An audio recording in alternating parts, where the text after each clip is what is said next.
The following is an ESG video brief.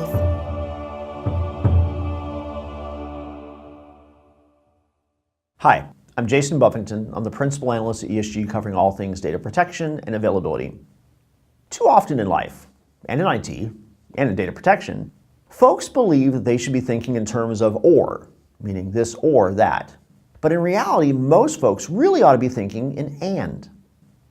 To appreciate that idea in terms of ensuring data availability, consider the range of servers in your environment that have differing SLAs and business criticality today.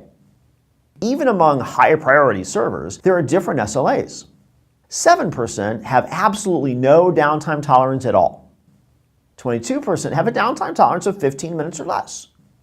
Another 22% have a downtime tolerance of up to an hour.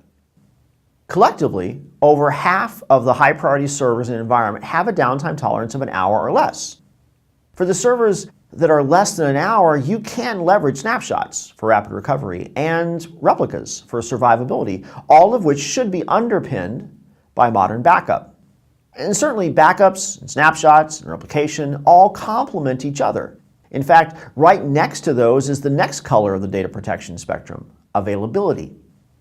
But availability isn't a thing either. There are different mechanisms for availability that address the range of hour or less, 15-minute or less, and truly zero downtime scenarios. Most high availability mechanisms, in general, are designed for when you measure acceptable downtime in minutes, meaning more than zero, because most of their architectures have similar characteristics. When the VM or application or data service goes down, it restarts someplace else. When you do that, a few things happen. Data loss uncertainty. There can be and typically is data loss between an active and passive nodes due to replication latency across the affected storage arrays, servers, or hypervisors. Boot time uncertainty. Passive instances are dormant until needed, so they have to boot up like any other VM. Application start time unpredictability. Transactional applications, those using like a real-time logging combined with a database file, will often have unpredictable restart times as the logs are replayed forward or backward to return the database to a consistent state. Simply put, many third-party availability mechanisms can yield the kind of unpredictable responsiveness during failover that might be seen as someone had just gone up to a production server and unplugged the power, and then restarted it in place. In this case, one is restarting a near-current clone of VM somewhere else and experiencing the variabilities associated with that action.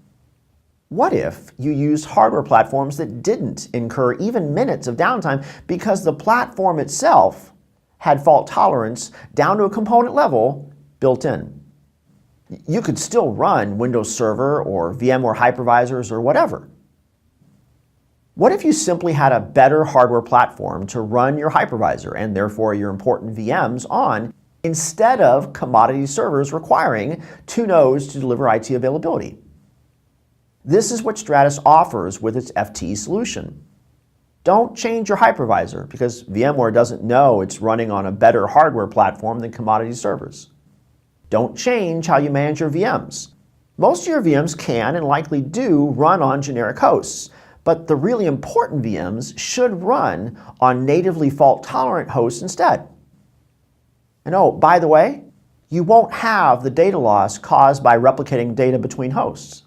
You won't have the boot time uncertainty of waiting for the VM to come up on the other host because it didn't go down in the first place, nor did it have to move to another host.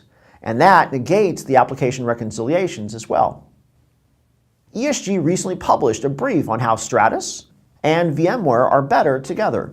Go check it out. I'm Jason Buffington for ESG. Thanks for watching.